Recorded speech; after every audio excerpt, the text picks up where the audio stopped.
Welcome into another episode of the Fantasy 4-Pack. I'm your host, Ian Power, joined as always by Matthew Vitale and Frankie Santiago.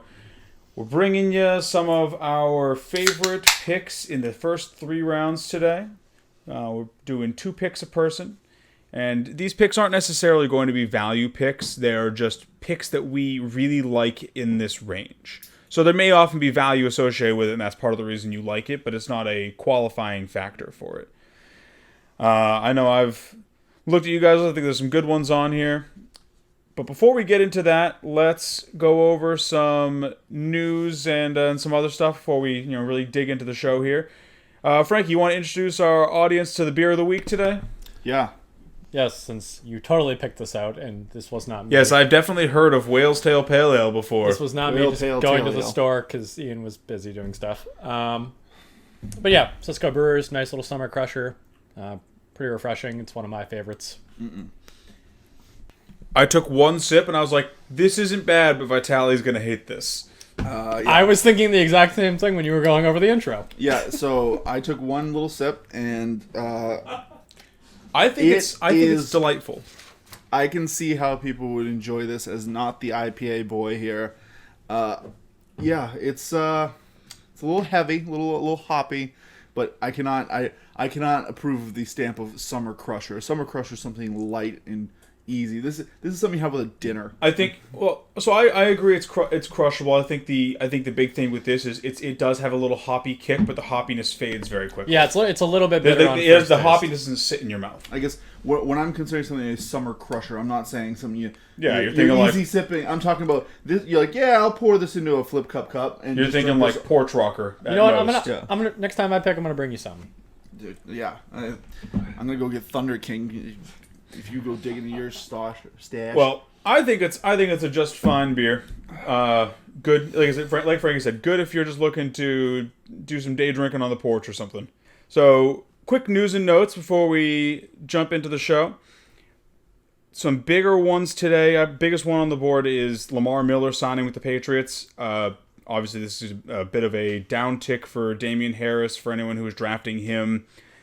To be a bit of a dark horse guy to take over that job. But I think the biggest loser here is easily Sony Michel.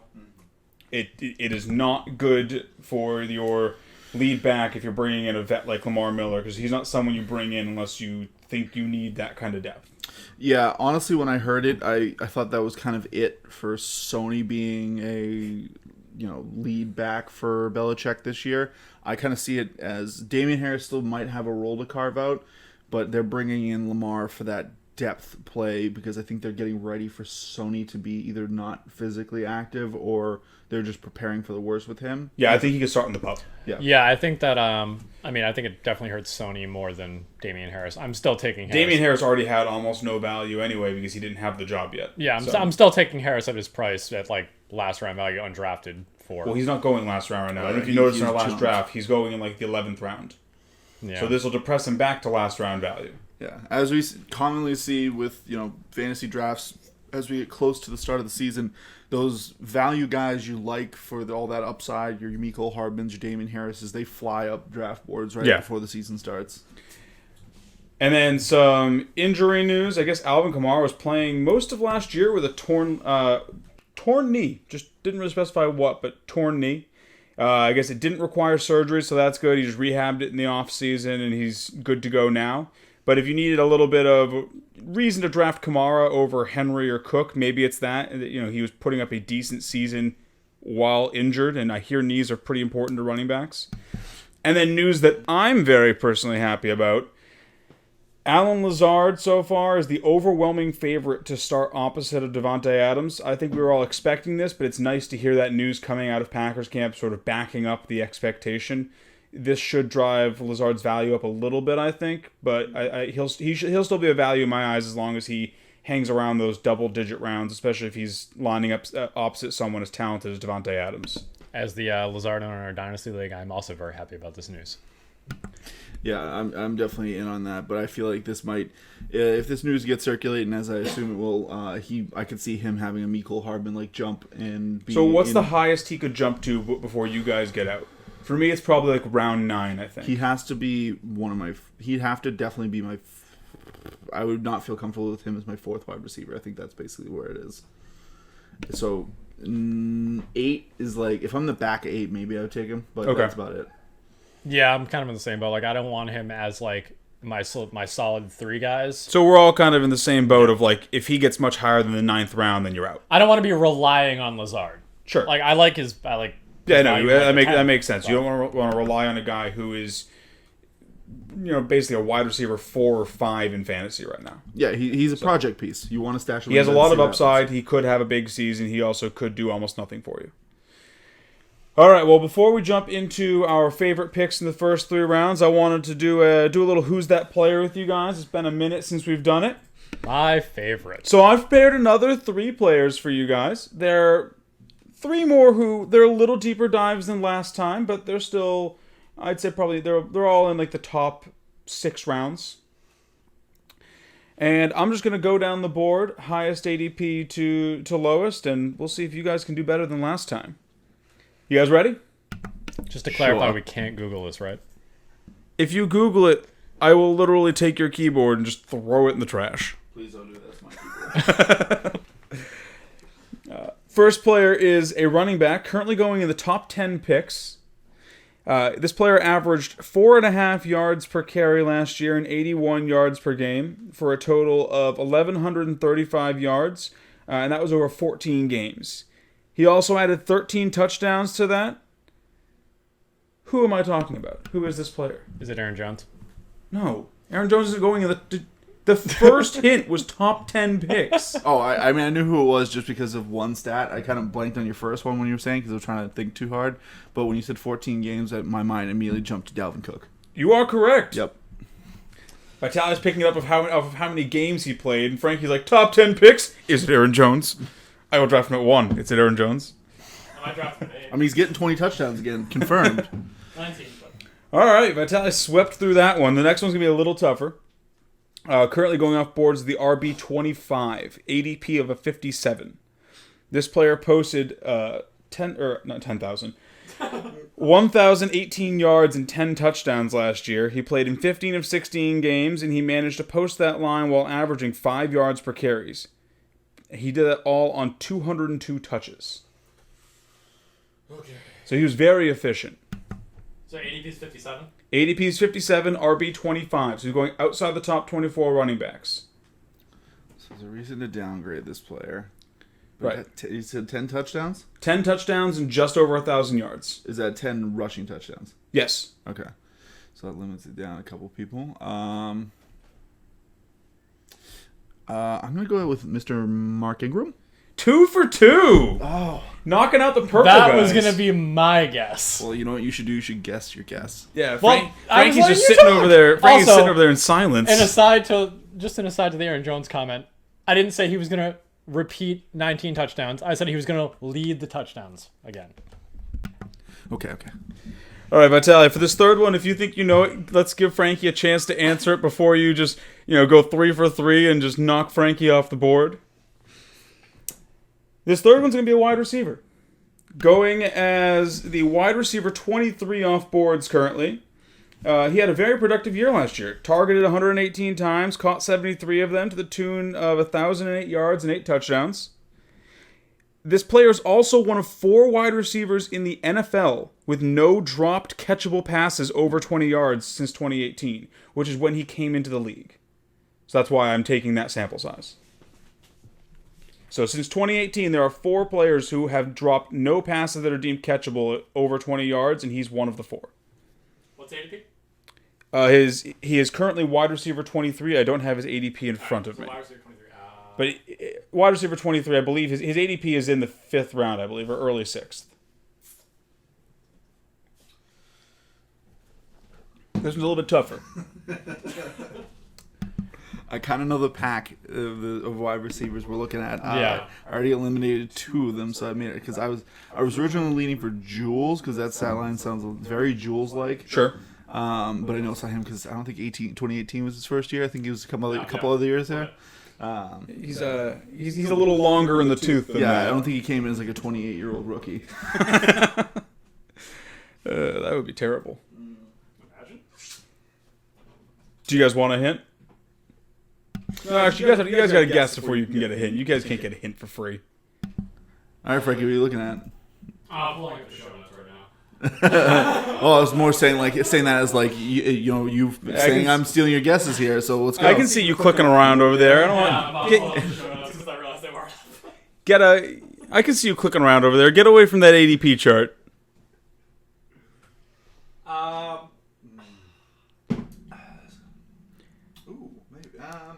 Frankie's showing gaps in his knowledge here. All right, let's pass it to Vitale, as Frankie is clearly blanking. See, I just keep getting all these fourth round wide receivers who are definitely older than 2018. So this got to be a second year receiver, going into his third year. Yes. No, he's too high. Like I keep thinking of like DJ Moore, but it's definitely not DJ because DJ's in the mid rounds. I'm trying to think of that rookie class from 2018. Yeah, because DJ Moore's a third or fourth round pick this year. It's like N'Keal Harry, guys. Oh, I know who it is. Okay, go ahead and guess. Does he play for the guy who just got ranked second overall by the NFL? Did Marshawn Lynch used to play with this guy? He did not. Oh, I'm wrong. It's not DK Metcalf. Yeah, it is not DK Metcalf. He was a rookie last year. True. Never mind. He feels older. I don't know why. DK Metcalf. I mean, he's already a grown man. That's why I feel like it's also very funny because I was thinking Metcalf as well. I'll give you guys the first hint because it's not that big of a hint anyway. This player was a non-factor in his rookie year. He did literally almost nothing in 2018. I believe he got 13 passes in 2018. He caught so few passes that Pro Football Reference did not list him as a wide receiver for that year on his year-to-year stat log. I feel like you just made it harder. Yeah. So almost, literally, like useless in his rookie year, and then big breakout second year.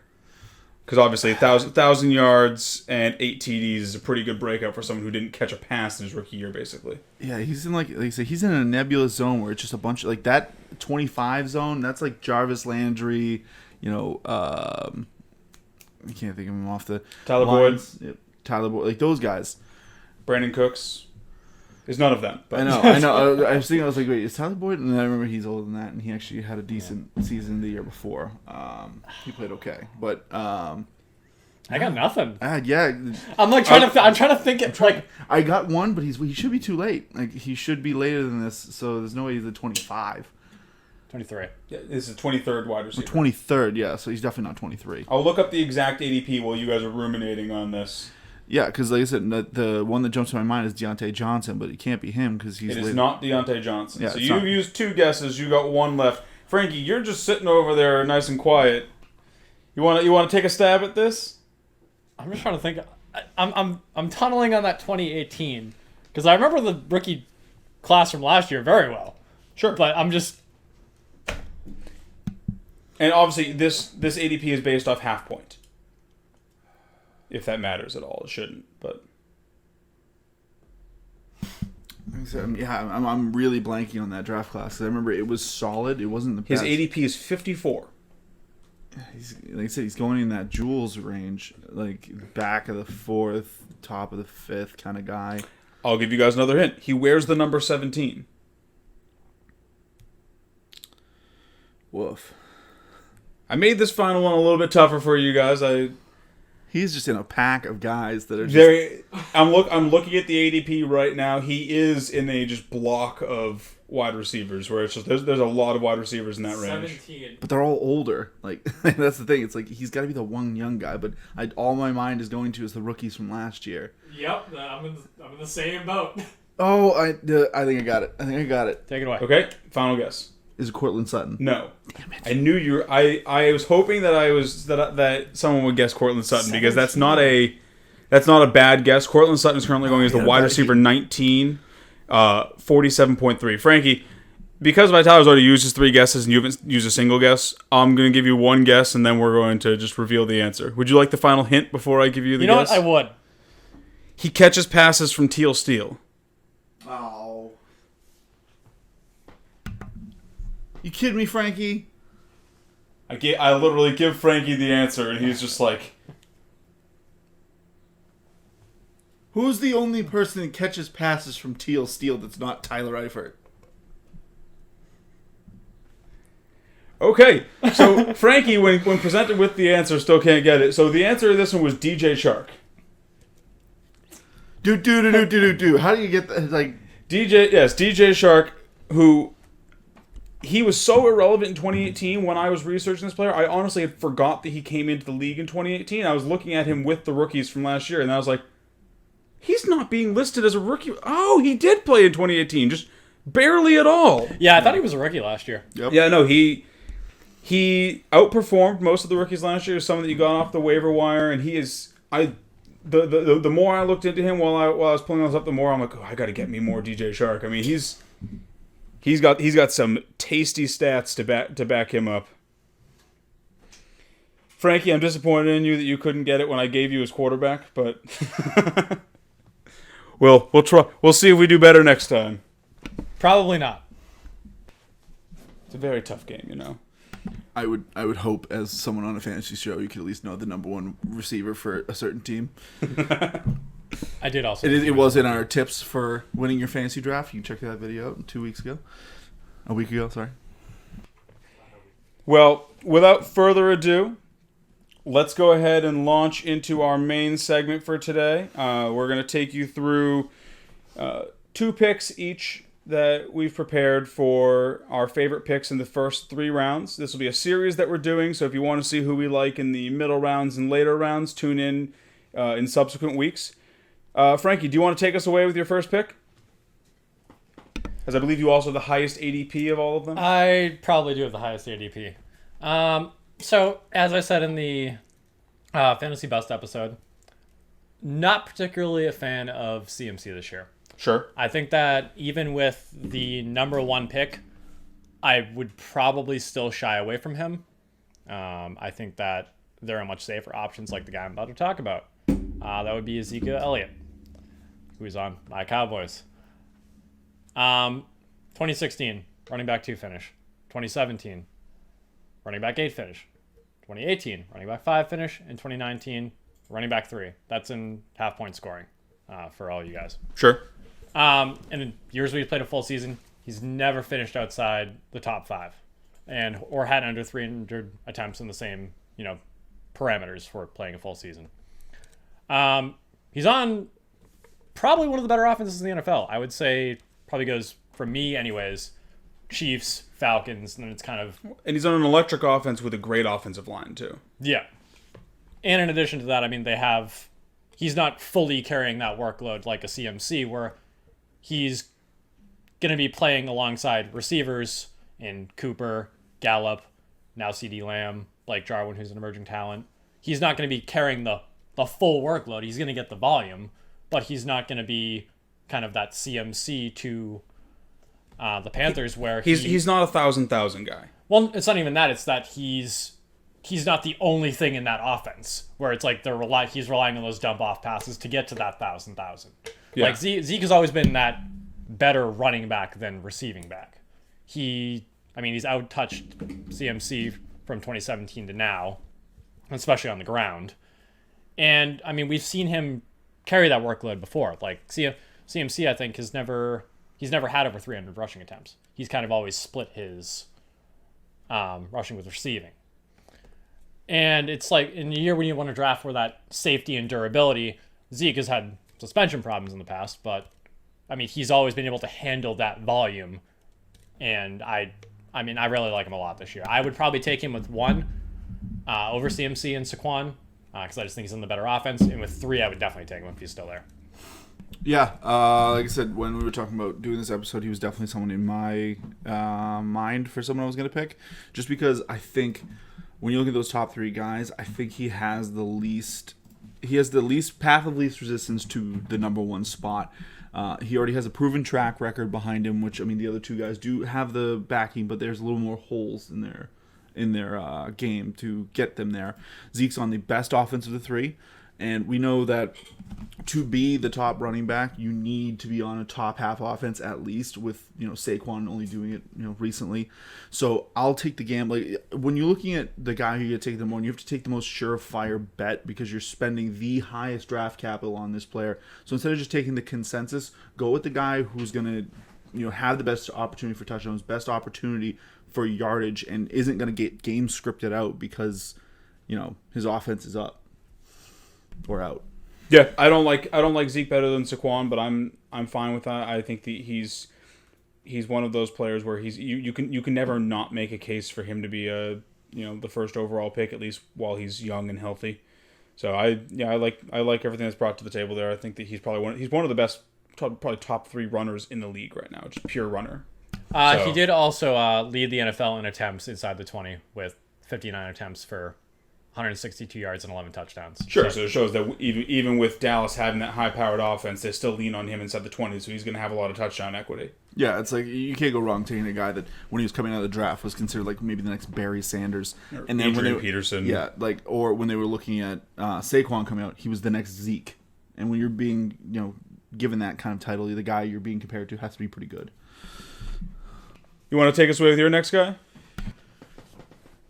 Well, sure. So moving Mic from... trouble there? Yeah. The button loves to, turn on and turn off when it wants. So, sometimes you got to work it a little bit. But I'll go from Frankie's second love to his first love, the Eagles. My pick is going to be Miles Sanders. I love the value you're getting, and I love the usage that Miles has been getting since the bye last year. I mean, you look at his game log, and it's just... he is both getting what you want to see out of a premier running back who might not be getting that many passes, and as a passing back. I mean, week 12, 17, 15, 19, 20 carries a game in those games. And he's still doing it with efficiency at, let me just double check that, 4.6 yards per carry, which is definitely on the elite side of things. And he did this with Doug Peterson, a guy who never wants to use his running backs, and that's always been the impediment when you want to buy in on the guy. He never had a running back who'd ever topped 179 rushes a game, and he did that. Miles Sanders beat that last year with only 11 starts. So there's no reason why you shouldn't believe in this kid going forward. And on top of that, when the coach himself doubles down and says, this is a kid you can just put out there and let him go. So Doug sees something in Miles Sanders that is a feature back that he can use as a facilitator for his offense. That's why he didn't go get Carlos Hyde or Lamar Miller or any of these other veterans to kind of spell him. Well, to be fair, they tried to go get Carlos Hyde. He just went to the Seahawks. I mean, if it's not like Carlos Hyde was blown out of the water with money. Like I said, if they wanted, I can understand wanting Carlos Hyde because he is a very serviceable veteran in the league, but right now, they seem comfortable to go into the season right now with just him and Boston Scott on the team. And Boston Scott's a nice, change of pace back, but the coach himself has already said he's ready to use this guy like a workhorse. And we know not only do you have to be in a top offense, which the Eagles usually flirt on the upper half of offenses, but you also need a guy who's going to catch balls, because guys like Derrick Henry, we see they have a hard ceiling of about 4 or 5. So he's got all the tools around him. He's got an offense that wants to throw, and he's a part of it. I just don't see any reason why he can't. He should easily be a running back 1 and has a legitimate chance of contesting for a top 3 spot. Yeah, I don't disagree with any of that. I like Miles Sanders a lot this year. If I was Doug Peterson, I would be comfortable with him and Boston Scott going in. I mean, granted, they did go out and try and get a Carlos Hyde, but I would still feel like, like you said, the Eagles always flirt with that kind of top-end offense, but it just kind of Carson Wentz injury issues, receiver issues in terms of injuries. But I think if they can all stay healthy this year, I agree with you. I don't think there's any reason why you shouldn't be an RB1. Yeah, we talk about coach speak and how you can't really trust it, but you're talking about how the coach believed in. Like, running back coach Deuce Staley literally said he flashed last year, he worked hard, he got to know the offense, the passing game, the running routes out of the backfield. His hands got better. You saw him get better every week. So it sounds like, he's assistant head coach and running backs coach. So if he has that kind of faith in him, and even if they wanted to go get another veteran, they failed, and then they obviously didn't like anyone else. So they, no matter how much they wanted to get someone else, they didn't put anyone else back there. Yeah. So you look at everything falling in place for this kid, and it's just like there's no one else in town. The coaches saw that, he has, elite level work ethic. He had good talent coming out of college. He obviously knows the offense. Everything is sort of like shaping up for him to have like a sneaky top 7 season. And you are seeing his ADP reflect that right now, but he's someone who I'm honestly starting to become a little more interested in drafting instead of someone like a CEH who is a rookie coming to the league and we have a little more question about. Yeah, that's honestly the guy I was comparing to when I was looking at this. Is like CEH is on the better offense, but he's a rookie and hasn't been proven yet, and he wasn't the top-rated guy in his draft. So there's knocks against him, but I think they're both very comparable backs. Well, don't forget too, the Eagles aren't a bad offense when everything's working for the Eagles, when literally everyone isn't hurt. The Eagles are still a very good fantasy offense. So it's not like you're taking, CEH on the number 1 offense versus, Saquon when they were like Saquon on like a bottom of the barrel offense, or if you're taking like Leonard Fournette on what could be the worst offense in the league this year. It's like you're comparing probably like a top 1 or top 3 offense to a top 10 offense. Yeah. And like I said, it's just the amount of carries that he could get now that Jordan Howard's gone is not going to just be pounding the rock when they're trying to just run the clock down. That just is so many more garbage time points for your team. So I'm going to move to the other skill position that people should be taking in the first 2 rounds. I'm going to go with my highest ADP guy on my list, Mr. Julio Jones. He's someone who if I was drafting, I'm obviously not going to get Julio, at least in our primary league this year, because I'm drafting at 2, and I'm not drafting him at 2. And if he somehow falls to me at, 23, that's obscene value. But so Julio's going basically right after the turn. 12 to 15 is typically where you see him going off the board right now. He's going off the board as the wide receiver 5, which is crazy. But when you look at the body of work that Julio's brought to the table, he really doesn't have any reason for like giving he hasn't really given any fantasy owners any reason for why he should be going as the 5th wide receiver. I mean, 2019 he was the wide receiver 3, 2018 he was the wide receiver 5, 2017 he was the wide receiver 4, 2016 he was the wide receiver 6, and then 2015 he was the wide receiver 2. So I mean, he just wakes up and churns out 1,400-yard seasons. He's always flirting with 100 catches. He's basically always guaranteed for 1,500 yards. I mean, last year was a down year for him, and he got 1,394 yards and 6 touchdowns. He's someone who I like a lot more this year, especially because we've talked about it a couple times with the lack of camp and the lack of wind-up time to the season. I like him a lot more than some of the other peers that he has going in that range, like a Nuke Hopkins, because he's not learning a new offense. You know exactly what you're getting from Julio, which is basically guaranteed top 5 wide receiver with top 1 upside. Obviously, we've never seen him get to 1 because the year that he hit 2, he should have been 1, but Antonio Brown was also going bonkers that year. But he obviously has that elite ceiling. He can be the best of the best. He's in a tier of his own, I feel like, almost this year, because obviously you have Mike Thomas and Devontae Adams. Then for me, it's really you drop down to Julio and then you go to Nuke and Tyreek Hill. I can't fathom taking him outside of the top 3 wide receivers. And that stat that I mentioned with DJ Chark earlier, with catchable passes of more than 20 yards, Julio actually leads the league in that time frame with 26 catches of 20 yards or more with no drops. So he's very sure-handed. Like he's a steal at essentially an ADP of 14. If I'm drafting at the turn, if I can get him in a rock solid running back, I'm very happy going out of those rounds. Yeah, I think it's Julio. I kind of view him the same way that I view Zeke, in a way where it's like I want that guy who's going to be consistent. Yeah. And as a guy who is drafting at the turn, if he falls to me, I'm probably going to go off that double running back strategy in the first 2 rounds, because he is that guy who, like we said, on a down year, I don't know if it's like a Falcons thing with Matt Ryan and all the hate he gets, but well, I think it's the lack of touchdown equity compared to how many passes he catches. But he's still putting up those numbers and right, but, ending up as touchdowns are king in fantasy football. So when players don't score touchdowns, fantasy owners get a little bit of a bad taste in their mouth, even if they are an elite option like Julio, who really, like, we always talk about how Nuke might be the best, or Devontae Adams might be the best, or maybe it's Michael Thomas. Honestly, Julio's probably the most skilled wide receiver in the league. Oh, I 100% agree.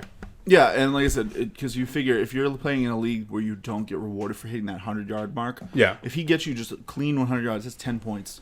He basically, like, you're like, okay, you didn't kill me, but you didn't help me win a game. But that's why touchdowns are so important. I think with this year, especially with the upgrade to running back, them having to respect that offense so much more, and Calvin Ridley coming into his own in that offense, the addition of Hayden Hurst, hopefully he can fill in. I just think there's so many weapons that the touchdown equity has to be there for them to open up and spread the field, so it's not just a focus on shutting him down in the red zone. I mean, he has all the tools you want in a skilled receiver. Big body, he said, sure hands. He's a guy I would rather pass on the two more expensive wide receivers and just take him. Yeah, I mean, he's been aggressively consistent over his career. He's someone who I've always liked this guy. I don't understand why he gets the hate he gets. Like, people's just, like, obviously you have to expect that he's not going to get the same touchdown volume as some of the other guys, because that's just how the Falcons offense works at this point. We've seen it enough times to expect that he's probably not going to get more than 8 touchdowns. But I mean, with the volume he gets, especially if you're in, like, everyone should be in at least half-point PPR at this point. And if you're a half-point league, you're still getting, he averaged, I think, 10.5 catches a game last season. I mean, that's just what he brings to the table. It's insane. It's insane value, insane skill, and you're getting it at a discount, because this is a player who usually goes around pick like 8, 9, 10, and he's going at 14 right now. I love him. If I was drafting the back of the first round, I'd be targeting him in, like, all of my drafts. All right, Frankie, let's kick it back to you to get your second player for us here. Who you got? Well, to can't stand the wide receiver train, I'm going to go with the guy who's pretty far down on the ADP. He's at ADP 31. The wide receiver 4 last year in half point, I believe. And that's Mr. Cooper Kupp. He's projected as the wide receiver 18 this year in half as well. I really like Cooper Kupp a lot. I think that in 2018 we kind of, like, with that injury, he kind of, quieted down a little bit. Say Cooper Kupp 5 times fast. Cooper Kupp, Cooper Kupp, Cooper Kupp, Cooper Kupp, Cooper Kupp, Cooper Kupp, Cooper Kupp, Cup. Anyways, despite the Rams struggling last year, I think Jared Goff kind of has that similar profile to Matty Ice, where they were just throwing the ball a lot, and he kind of gets that shade. But Jared Goff has been billed as... Yeah, I believe the Rams threw the second most in the league last year. Yeah, they were 9-7. They kind of just got unlucky with how the NFC turned out. But compared to a guy that I like a lot in AJ Brown, who is going a couple of picks higher than him at ADP 28, I think that you're getting a lot safer of an option with Kupp. Well, yeah, they're a tale of two players. AJ Brown is low volume, hopefully high efficiency, and the passes he catches are big ticket items.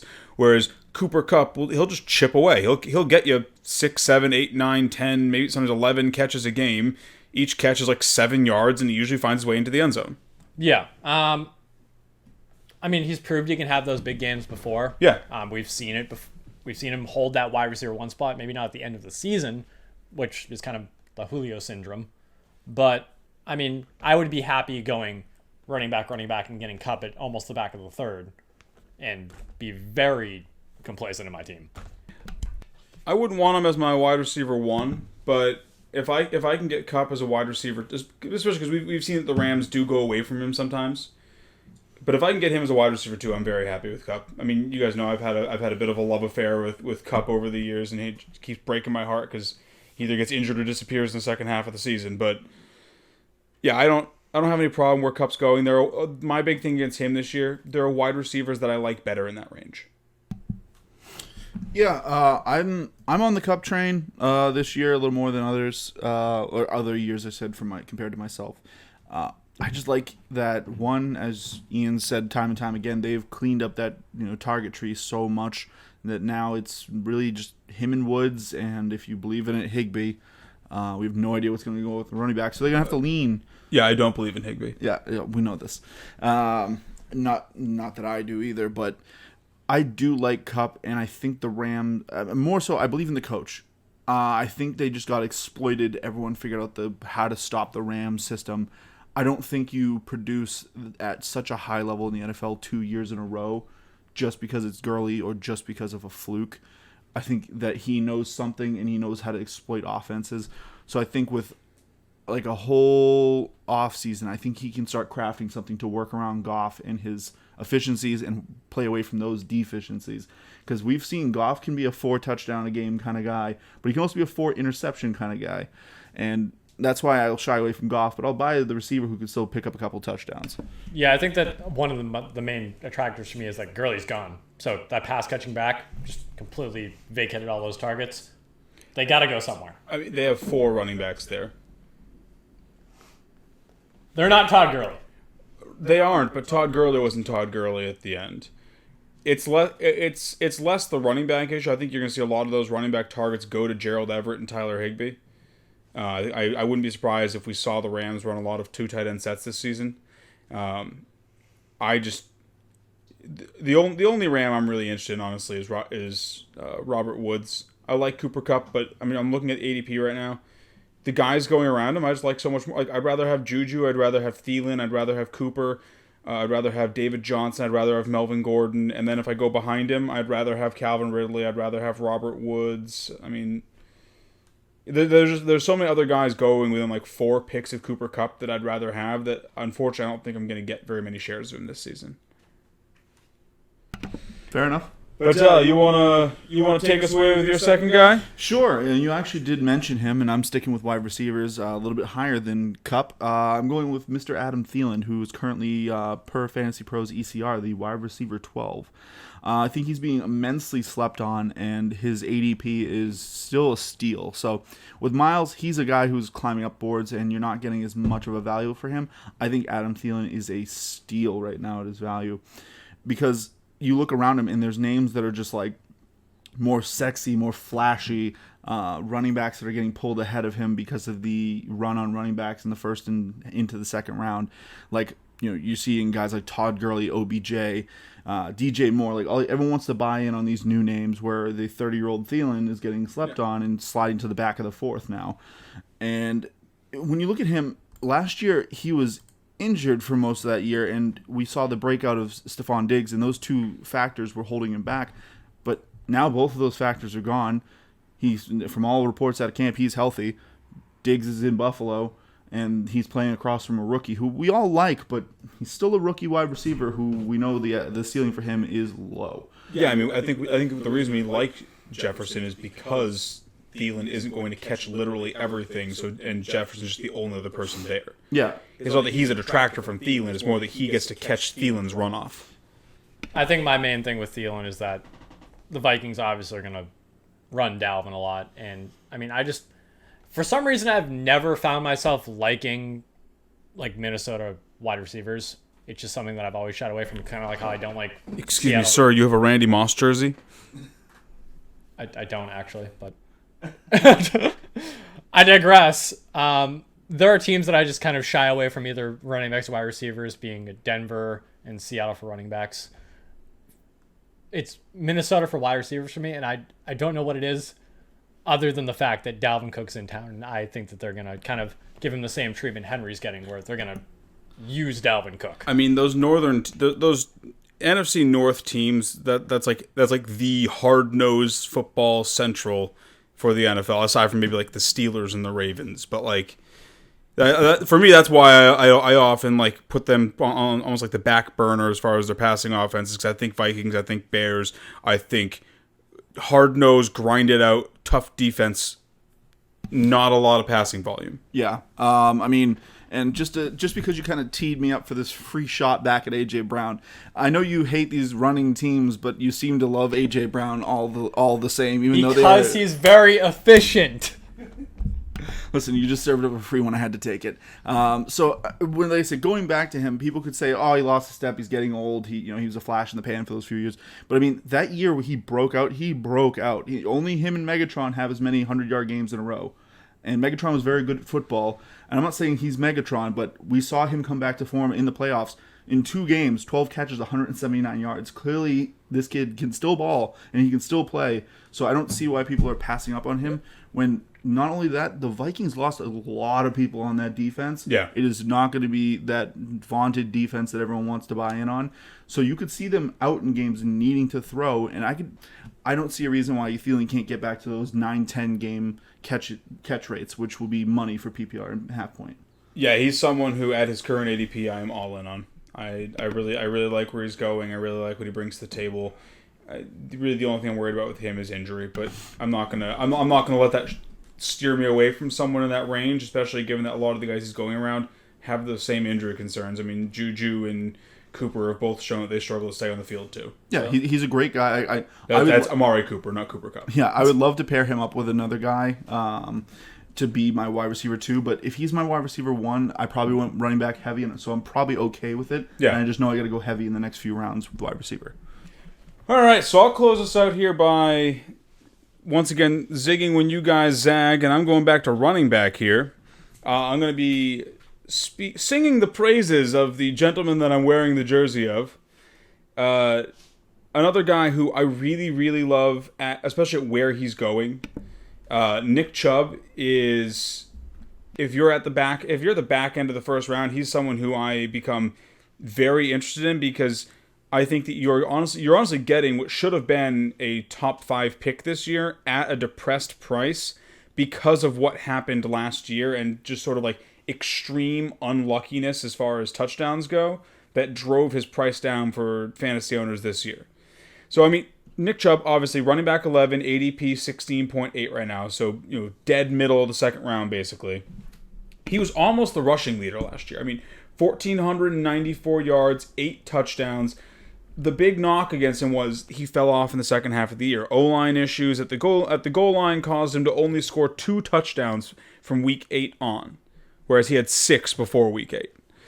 So the second half of the season, he only scored 2 touchdowns. He was still getting a ton of volume inside the 5. I mean, he had 15 attempts inside the 5. That's third most in the league, behind only CMC and Mixon. Those attempts inside the 5 were for negative 14 yards and 2 touchdowns. Now, we know the Browns' O-line was abysmal last year. So I went and looked a little bit deeper. He also got crazy high volumes inside the 20 in general, not just inside the 5. He was 4th in attempts inside the 20, just behind CMC, Zeke, and Gurley.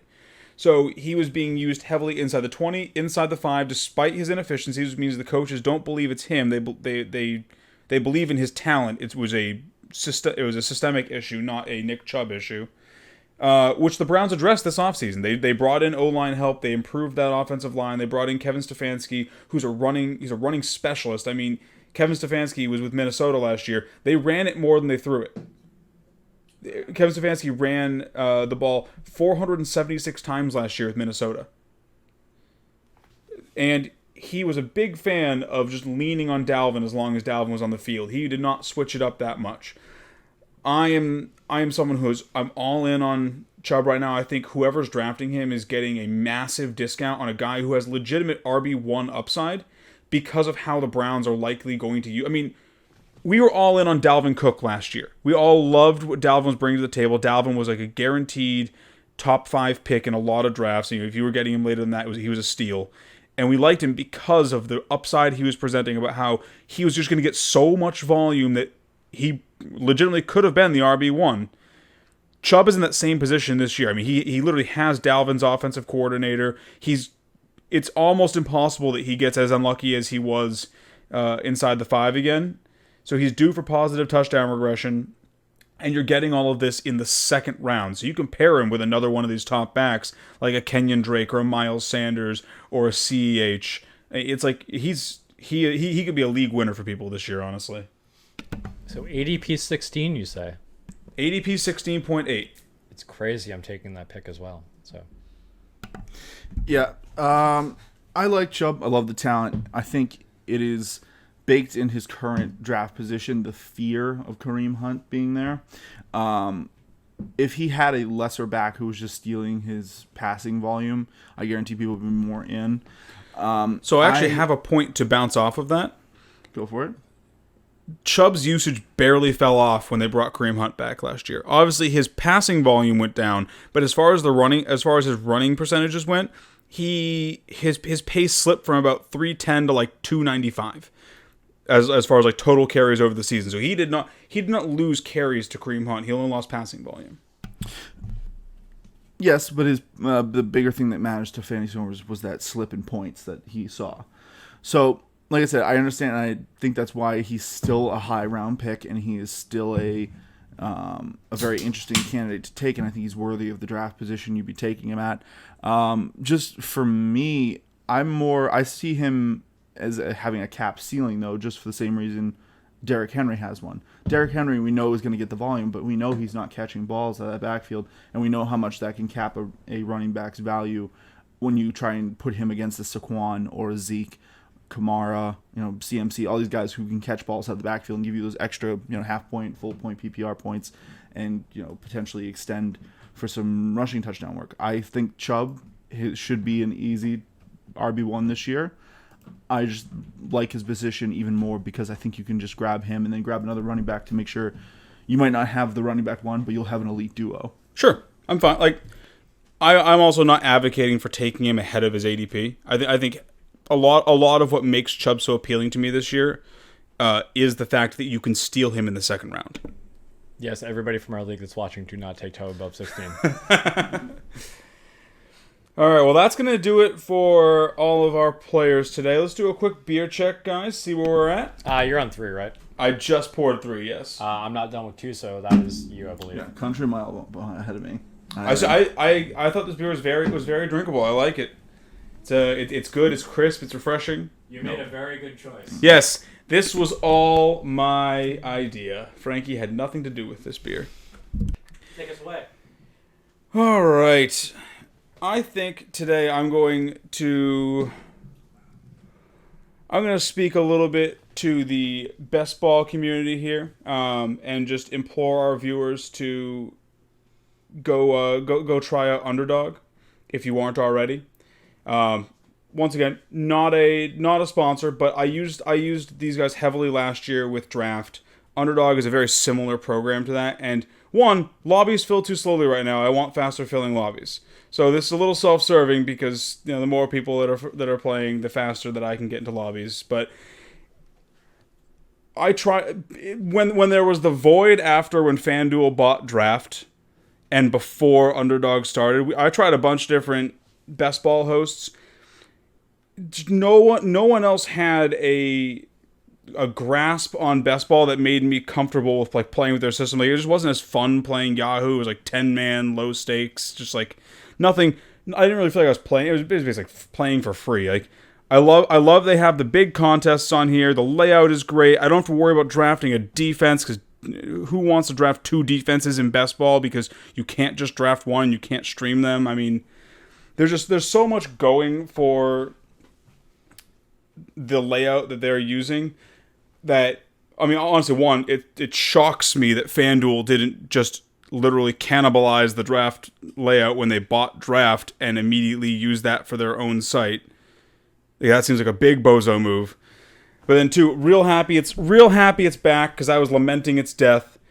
I am back in. I am all in on best ball. It's a great format. It's great if you want to be in a lot of leagues and play a lot of fantasy football without having to worry about actually managing all of those leagues.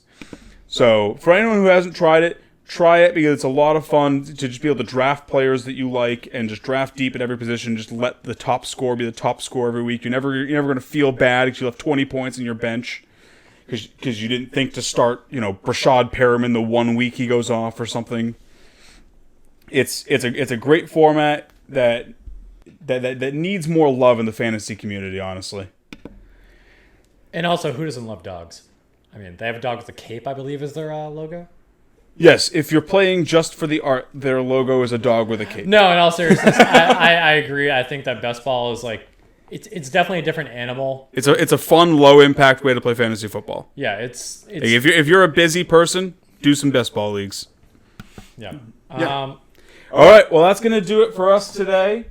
Join us later this week as we are now, as we said on our last episode, we are now on a 3-episode-a-week format. Join us later this week as we do our next mock draft where we see if if Vitali can finally lock down a win. I mean, I had that win. Before we practiced, and then I just went easy on you guys. I found out I was too good at that. So after I scored that 97, Sure. I was like, oh, You're hustling us. I got you. Yeah, You're going to I'm sweep from here on out. I'm running the table from here on out. I believe I have back-to-back 96s. So join us on Thursday as we bring you guys another mock draft episode. We're going half point from here on out. And as always, if you like what we're bringing to the table, follow us on our socials, subscribe on YouTube, hit that notification bell. Everything that you guys do, as even if it's just following or telling your friends about it, we appreciate all of it. It helps the channel grow, which helps us provide more content and be more present for you guys to try and help you guys win your leagues. See you guys Thursday. Finger guns.